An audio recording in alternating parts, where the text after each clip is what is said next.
네, 보이는 부동산 경매입니다. 자, 오늘도 물건 하나 살펴보도록 하겠습니다. 예전에 이제 물건이 나왔을 때 지금 낙찰이 두 번 됐다가 미납이 됐던 물건, 약국짜리거든요. 이제 보시는 이 물건이 해당 경매 물건인데 여기 이제 4차선 대로변을 끼고 있고요. 그리고 이 약국 건너편에 길 건너가 아니고 바로 옆입니다. 옆. 요렇게 맑은 샘 센텀 병원이 위치를 하고 있습니다. 병원의 위치가 여기면 바로 요쪽에 지금 해당 매각 목적물이 있는 거거든요. 그래서 약국 자리로 굉장히 좋은 오늘 물건의 위치가 되겠습니다. 자, 해당 물건은 약국으로 임차를 놔도 되고요. 그 다음에 판매점이나 소매점, 기타 사무실 이렇게 4차선 대로변에 있기 때문에 다양한 용도로 입점이 가능할 것으로 판단이 됩니다. 실사용자나 임대차 형태로 수익화 하실 분들 한번 보셔도 괜찮을 것 같은 그런 물건입니다. 자, 예전에 여기 약국이 있었는데요. 아마 이 약국을 하셨던 분이 이 아래쪽으로 간 게 아닌가 하는 추정을 좀 해봅니다. 경매 물건지에도 아래쪽 약국에 대한 언급이 좀 있었던 걸로 봐서는 그렇게 좀 예상도 됩니다. 어쨌든 현재는 요 뉴 센텀 약국 요게 지금 31평 정도 되거든요. 요게 지금 나와 있는 상태고 현재 감정가가 3억 4천인데 1억 7천까지 저감되어 있는 그런 상황이 되겠습니다. 자, 우선 조금 더 가까이서 담아보면요. 자, 이쪽으로 이제 진입을 하실 수가 있어요. 여기 뉴 센텀 약국 있죠. 이쪽으로 정면으로 다 있고 옆쪽에도 이렇게 위치를 좀 하고 있는 현황이 되겠습니다. 자, 여러분들 현장을 가보시게 되면요. 유리를 통해서 내부를 훤히 들여다보실 수가 있는데요. 예전에 약국을 했던 자리로 보여집니다. 약국의 시설 설비 그런 것들이 일부 좀 남아있는 상태고요. 영업은 안 한 지는 꽤 오래된 것 같습니다. 자, 이렇게 내부 상태들을 여러분들이 좀 보실 수가 있고요. 전형적으로 약국 할 수 있는 그런 자리라고 보시면 되고, 판매점, 예를 들어서 휴대폰 판매라든지 편의점이라든지 기타 일반 상품 판매, 사무실 그런 용도 다용도로 활용을 하실 수가 있는 위치입니다. 자, 위치를 보시게 되면 여기 옥포동이거든요. 옥포동의 가장 중심된 대로변이 이쪽이에요. 이쪽. 자, 옥포 대첨로하고 요 메인대로, 거제대로. 자, 그 이제 중간쯤 4차선 대로변에 위치를 해 있는 이 물건이 되겠습니다. 위치는 상당히 좋죠, 그죠? 자, 그리고 바로 옆에 맑은 샘 센텀 병원이 옆에 위치하고 있습니다. 오늘 매각 목적물의 위치는 여기고요. 요게 지금 병원입니다, 병원. 그래서 나와서 바로 첫 번째로 맞닥뜨리는 옆쪽의 건물이기 때문에 약국으로서의 위치가 아주 좋다, 그렇게 볼 수가 있겠습니다. 자, 그리고 제가 특이한 점을 하나 발견을 했는데요. 요 센텀 약국으로 간판을 바꾸고 나서는 영업을 좀 많이 안 했던가 봐요. 자, 보시게 되면 자 19년의 모습인데요. 19년에도 센텀 병원으로 간판이 걸려 있는데 왠지 좀 장사를 좀 안 하고 있는 듯한 그런 모습을 좀 볼 수가 있고요. 자, 요 그러면 17년입니다. 17년에도 약국을 왠지 좀 운영을 하고 있지 않은 그런 느낌이 좀 들어요. 과거 히스토리를 제가 지금 보고 있는 겁니다. 자, 보시면 요거는 16년 1월인데 16년에도 영업을 좀 안 하고 있는 것 같죠, 그죠? 그렇게 좀 돼 있고, 더 과거로 돌아가서 2011년에는 또 영업이 이렇게 정상적으로 불도 켜져 있는 모습 보이시죠? 그전에는 이제 다른 간판이었는데 그전에는 영업을 하고 있었다라고 보여지고, 어쨌거나 2016년부터는 영업을 제대로 안 하고 있었다, 이렇게 좀 추정이 돼요. 중간에 또 했다가 닫았는지는 모르겠는데 어쨌거나 히스토리를 보니까 좀 여의치가 않아 보입니다. 그래서 조사를 좀 한번 해봐야 될 것 같긴 해요. 이게 왜 영업이 꽤 오랜 기간 동안 안 됐었는지. 저희가 등기부를 떼보니까 현재 소유주분이 이제 소유권을 이전 받은 날짜 기준으로 해서 그 뒤부터 계속 영업을 안 했나 싶기도 한데요. 개인적인 이유인지 전세권 설정이 돼서 이후부터 영업을 못하게 했는지는 모르겠습니다만, 혹시 모르니까 여러분들 이 위치에 약국을 하는데 문제가 없는지 아마 보건소에 물어보시면 아마 아실 것 같은데, 혹시 약국으로 입점하고자 하거나 직접 사용을 하고자 하거나 임차를 주고자 목적하시는 분들이라면 보건소나 행정관청에 물어보셔가지고 약국을 운영하는데 문제가 없는지 한번 체크를 해보시기 바랍니다. 약국은 뭐 큰 이제 제재 인허가 사항은 아니라서 괜찮을 것 같기도 한데, 아무래도 여기는 약국이 들어오기 가장 좋은 입지이기 때문에 일단 약국으로 쓰려고 하신다면 행정관청에 좀 물어보시고 그렇게 하시기 바랍니다. 자, 어쨌거나 물건의 위치는 상당히 좋은 그런 위치가 되겠습니다. 3억 4천의 절반 1억 7천으로 떨어져 있는 물건. 자, 같이 한번 보도록 하겠습니다. 물건 번호 202 타경 2223번, 물건 번호 3번입니다. 거제시 옥포동 537-27이고요. 자, 근린상가로 되어 있고 31평 정도 됩니다. 화장실은 이제 따로 되어 있는 것 같고요. 감정이 3억 4,300인데 반가까지 떨어져 가지고 1억 7,500 이렇게 나와 있습니다. 근데 특이점은 보면 작년 8월에 낙찰이 됐는데 미납 2억 3,700에, 올해 1월에 낙찰이 됐는데 또 미납 이렇게 됐어요. 이게 권리상의 문제일까요? 아니면 어떤 문제일까요, 여러분들? 좀 추정이 되세요? 제가 정답에 가까운 얘기를 좀 말씀을 드려볼게요. 아마 이게 일반인들은 잘 모르실 거예요. 이게 단순히 권리 분석 얘기가 아니라 이게 이제 NPL로 대부법인으로 넘어온 사실도 있기 때문에 두 가지의 추론을 좀 해볼 수가 있는데 아마 제 얘기가 맞을 겁니다. 자, 일단 내려보시게 되면 임차인 현황 보시면 2억 5천이 있는데요. 사업 확정, 배당 아무것도 없습니다. 사업 등록이 안 돼 있다는 얘기죠. 그러니까 여기에 이제 법원의 조사관이 사업 등록 현황을 봤더니만 없다라는 얘기죠. 그죠? 없다라는 얘기입니다. 이게 전세권자가 제 임차인으로 등록이 돼 있을 뿐이지 이게 전세권 설정 등기가 돼 있거든요. 그 외에 사업 등록을 했다거나 그런 히스토리가 없어요. 자, 법원의 조사관이 현황 조사 당시에 상가 건물 임대차 현황서를 빼봤을 것이고요. 또 사실조회 회신을 했을 겁니다. 상가 임대차가 있는지 없는지. 근데 이제 조사가 안 됐단 말입니다. 사업 등록 내역이 아예 없다는 얘기죠. 자, 그렇게 봤을 때는 자, 권리 분석 한번 해볼까요? 자, 전세권 설정 등기가 말소 기준 미치죠. 말소 기준보다 날짜가 늦어요. 자, 그런데 존속 기간을 봤더니만 이게 전세권 설정 등기일 그보다 계약 기간이 빨랐어요. 자, 존속 기간은 시작점이 말소 기준 권리보다는 빠르다라는 겁니다. 근데 이제 전세권 설정 등기는 어떨 때 효력이 발생합니까? 등기부에 이렇게 찍혔을 때. 근데 등기부에 찍힌 날짜가 말소 기준 권리보다 늦다. 그럼 이건 뭐죠? 후순위 전세권으로 말소입니다. 말소.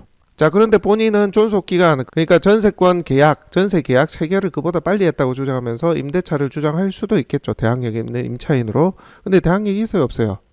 없죠. 왜? 지금 요 물건은 상가잖아요. 상가. 상가에 대항력이 있으려고 한다면 계약서만 있어서는 안 됩니다. 당연히 계약서도 있어야 되고 인도 그리고 사업 등록이 돼 있어야 돼요. 이 세 가지가 다 돼 있어야 됩니다. 근데 지금 계약서만 말소 기준 권리보다 빠른 요 계약 내용이 있다는 거고 본인이 현재 사업 등록을 하거나 인도 즉 영업을 하고 있거나 이렇지 않다라는 거예요. 자, 이러면 대항력이 있어요, 없어요? 없죠? 없습니다. 그러면 낙찰자에게 문제가 되는 부분이 있습니까? 없어요. 자, 근데 현장을 가보면 안에 들어가면 고소 고발한다 이런 이제 딱지가 붙어 있긴 합니다. 그래 놓으니까 이게 무슨 문제가 있는 거 아닌가 그런 걱정을 하시는 분도 많습니다. 아무래도 해당 부분에 있어서 전세 계약서를 쓴 자체는 어쨌거나 근저당 설정일보다 빠르니까 대항력을 또 주장할 수도 있죠. 본인은 그렇게 주장할 수도 있다는 겁니다. 그런데 법리적으로 보면 대항력을 주장할 수가 없다. 대항력의 요건을 구비하지 못한 거죠. 사업 등록하고 인도 부분이 안 돼 있기 때문에 지금 장사 안 하잖아요. 장사 안 한 지도 오래됐기 때문에. 그래서 별 문제는 없어요, 사실. 근데 이제 미납이 되니까 이렇게 미납이 두 번이나 되니까 요 임차인 부분 여기서 문제가 있는가? 요런 생각을 또 하실 수가 있습니다. 근데 요게 문제가 아니고요. 제가 좀 정답에 가까운 얘기를 좀 짚어 드릴게요. 여러분들 좀 보세요. 자, 보시면 여기 2억 3,700에 낙찰이 됐습니다. 낙찰이 됐는데 미납을 했죠. 근데 미납을 여러분들 그냥 할까요? 만약에 이제 정상적으로 누군가가 입찰을 했다면 입찰하고 나서 여러 가지 조사를 해볼 거 아닙니까? 현장을 가보기도 하고 재판 기록도 열람해봐야 되고 특히나 이 물건은 재판 기록을 한번 열람해봐야 됩니다. 그죠? 근데 재판 기록 열람 내역이 없더라고요. 제가 보니까 문건 송달 내역에도. 그러니까 그냥 미납한 거예요. 딱히 조사를 한 것도 아닌 것 같고. 자, 어쨌든 미납. 그리고 다시 나왔는데 또 단독 낙찰입니다. 단독 낙찰 해놔놓고 또 미납을 합니다. 또 재판 기록 열람을 봤더니만 그런 것도 없어요. 자, 이런 경우 어떻게 추론할 수 있냐면 2억 3,700억 들어갔을 때 이게 추정입니다. 확정은 아니고. 자, 현재 근저당권이 농협자산관리회사에서 대부법인으로 넘어갔거든요. 거제에 있는 대부법인인데 여기서 유입투자 혹은 방어입찰을 위해서 들어갔을 여지도 꽤 있습니다. 왜냐하면 채권 최고액이 2억 6천인데 이 정도 금액 배당을 받을 수가 있으니까 배당을 받을 수 있는 금액을 계산해서 들어갔다가 혹시 그보다 높은 금액이 있으면 그 낙찰자가 낙찰 받아가는 거고 이제 이 대부법인 그러니까 채권자는 배당만 받아가게 되는 격인데 본인이 이제 제일 높게 받았나 봐요. 이때 입찰할 당시에 2등 입찰하신 분이 제가 아시는 휴대폰 판매하시는 분이었는데 이분이 2등이 됐어요. 어쨌든 본인은 방어 입찰격으로 한번 들어간 건데 미납을 했습니다. 미납을 해도 괜찮아요. 채권자니까. 이게 왜 이렇게 미납을 해도 괜찮냐 하면 미납을 하게 되면 입찰 보증금 1,750만 원 요거는 이제 이 낙찰자가 반환을 받아갈 수가 없잖아요. 그죠? 근데 이게 뭘로 써요? 나중에 누군가 낙찰되고 배당이 될 때 배당 재원을 요 입찰 보증금, 미납 보증금에 대한 이 부분을 배당 재원으로 쓴다고요. 즉 다시 말해서 채권자한테 환원이 됩니다. 채권자가 받아간다고요. 그러니까 채권자가 입찰을 해도 미납을 할 수가 있는 거죠. 예의치 않으면. 자, 그렇게 해서 이제 미납이 된 것이 아닌가 하고 추정을 해볼 수가 있고요. 자, 그렇게 해서 다음 회차에 또 누가 들어올 건가 해서 또 금액 낮은 금액으로 한번 들어가 봅니다. 이 금액이 2억 3,700에서 2억 1,800이면 딱 입찰 보증금하고 조금 모자라는 정도, 이자 감안해서 딱 받을 수 있는 금액 정도로 들어갔다라고 저희는 추정을 합니다. 왜냐하면 미납 보증금이 키핑돼 있으니까 그 이제 배당 지원하고 요렇게 낙찰됐을 때 이제 배당 받는 금액이 거의 비슷하기 때문에 본인이 이제 원금하고 이자 쌓인 만큼 배당 받는 걸 계산을 해서 요렇게 들어가지 않았을까 추정을 해봅니다. 추정이에요, 추정. 어찌 보면 제 내피셜일 수도 있습니다. 자, 요렇게 해서 또 미납을 합니다. 자, 요것도 방어입찰이라고 볼 수가 있는 거죠. 요것보다 높은 금액을 썼다면 이제 누군가가 낙찰을 받아가고 채권자는 배당을 받아갔을 것인데 본인이 방어입찰을 했는데 단독이라서 또 미납을 하게 된 사례로 그렇게 추정이 됩니다. 자, 현재 이제 변경이 되고 나서 다시 이제 매각기일을 연기할 수는 없어요. 채권자 입장에서 통영 지원은 두 번도 잘 안 받아주는데 어쨌든 두 번이나 변경을 했어요. 더 이상 특별한 사유가 있지 않고서는 매각기일을 연기하는 것을 받아주질 않습니다. 그럼 이번 회차에 들어가야 되는데 얼마에 들어가면 여러분들이 낙찰을 받을 수 있을까요? 제 추정입니다. 제 추정. 한 2억 정도는 들어가셔야 될 거예요. 왜냐하면 2억 1,800인데 또 이때 미납을 했거든요. 그러면 1,700이 또 세이브가 되어 있기 때문에 한 2억 정도로 아마 들어오지 않을까, 방어 입찰로. 그렇게 좀 추정이 됩니다. 여러분들 NPL을 좀 잘 아시는 분들은 아실 텐데 일단 깊이 있게 설명드리면 더 복잡할 수가 있으니 여러분들이 이제 이 물건을 낙찰 받고 싶다 하시면 1억 7,500에는 아마 낙찰을 못 받으실 것 같고요. 한 2억 진짜 받고 싶다면 2억에서 조금 더 써버리면 지금 이제 채권자 측에서 방어 입찰을 하는 그 금액보다 높게 아마 쓰게 되는 결과가 나올 것 같아요. 그렇게 해서 이제 받아가시면 될 것으로 추정이 됩니다. 일단 요거는 저희가 전체적인 맥락을 봤을 때 저희가 추론하는 부분입니다. 개인적으로는 맞을 확률이 매우 높다고 생각합니다. 어쨌든 그렇게 감안을 하고 입찰하실 분들은 보시면 좋을 것 같고요. 자, 그 외에는 다른 특이사항은 없습니다. 그리고 임차인 부분도 요게 지금 아마 인도 명령을 넣게 되면 아마 받아줄 것 같은데 혹시 이제 이의 신청을 한다거나 이러면 인도 명령이 진행이 안 될 수도 있어요. 그런 경우는 이제 소송을 하면 뭐 문제없이 진행되는 겁니다. 전세권 설정 등기일이 늦기 때문에 다른 게 없어요. 요거는 이제 말 쏘고 그러려면 대항력이라도 있어야 되는데 임차인의 대항력은 없다. 상가임대차 보호에 관한 법률로 대항력을 주장할 수 있는 부분이 없다는 거죠. 사업 등록이 안 돼 있어서. 자, 그렇게 보시고 들어가시면 되고 요거 이제 상가니까요. 미납 관리비가 아마 있을 거예요. 꽤 오래 운영을 안 한 것으로 봐서는 미납 관리비가 꽤 될 수도 있습니다. 1, 2천 될 수도 있거든요. 그래서 관리사무소에 한번 들러가시고 여러분들 그 미납 관리비 한번 챙겨보시고 입찰 금액을 가늠하시기 바랍니다. 자, 그리고 이제 아래쪽에 뒤쪽에 무슨 약국 하나 있었잖아요. 그죠? 뒤에 약국. 그 약국 이제 주인분한테 한번 물어보셔도 정보 취합을 하시는데 도움이 아마 되실 거예요. 물론 진짜인지 가짜인지 걸러서 좀 들으셔야 되는 경우도 있습니다. 경쟁업체가 이제 들어온다고 생각을 할 수 있으면 서로 또 이해관계 부분이 있을 수 있기 때문에 적당하게 이제 정보 취합을 하시면 될 것 같습니다. 자, 그 외에 다른 특이사항은 없는 상태입니다. 자, 그리고 차임 부분은 여러분들 조사를 좀 해보시면요. 2억에 받더라도 나쁘진 않아요. 특히나 이제 약국이 들어올 수 있는 입지라고 한다면 임차 수요도 분명히 있을 거기 때문에 차임은 또 괜찮게 받으실 수 있을 겁니다. 약국이 들어온다는 전제하에. 약국 위치는 나쁘지 않거든요. 대로변이기도 하고 옆에 이제 종합병원급 이제 병원도 있기 때문에 옆에 보니까 내과하고 뭐 신경외과하고 외과 뭐 그런 것들 뭐 어르신들을 위한 그런 병원이더라고요. 그러면 이제 약 조제도 아마 적지 않게 할 것 같긴 합니다. 뭐 입원실도 있고 한 그런 병원입니다. 자, 그런 이제 의미로 보자면 이 물건은 좀 관심 있게 봐도 되지 않나. 특히 약국 하실 분도 눈여겨보시고 판매점 하실 분들도 한번 보시면 좋을 것 같습니다. 그리고 만약에 이제 2억에 이제 낙찰을 받고 뭐 관리비가 뭐 조금 더 더해서 내가 낙찰을 받는다라고 하면 차임 부분 여러분들 한번 조사 한번 해보십시오. 다른 데보다는 차임을 좀 더 괜찮게 받을 수 있을 것 같아요. 이제 약국이 들어올 수 있는 입지이기도 하고 그런 부분 감안해서 한번 보시기를 바랍니다, 여러분들.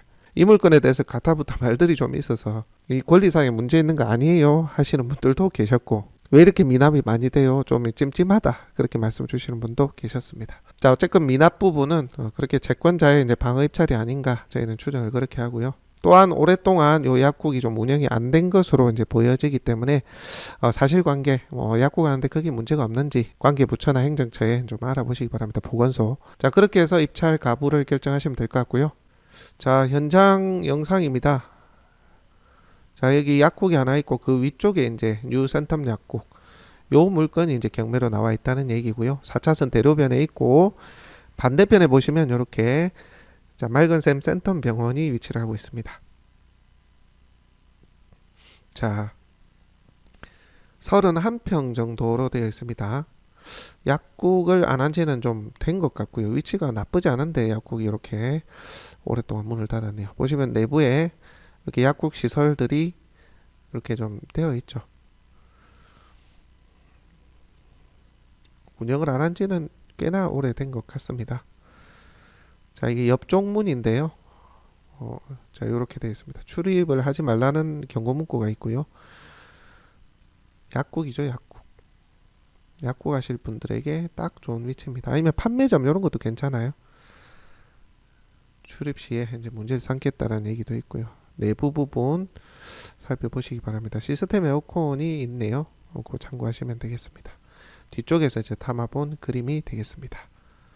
자, 간략하게 물건에 대한 부분을 좀 설명을 드려봤습니다. 대립찰 및 낙찰후의 과정, 아마 낙찰후의 과정 좀 처리해야 될 부분이 있을 것도 같아요. 인도 명령을 넣고 뭐 진행이 되면 다행이고, 혹시 이신청으로 인도가 원활하게 안 되시는 또 소송으로 가야 될 수도 있습니다. 아마 관련 부분을 잘 기재해 가지고 인도 명령 넣을 때 해당 부분을 잘 기재를 해가지고, 이게 상가 임대차이기 때문에 사업 등록이 안 돼 있다, 그리고 인도 사업도 안 하고 있다, 이 부분을 잘 어필을 하면 아마 인도 명령이 받아들여질 것으로 보여집니다.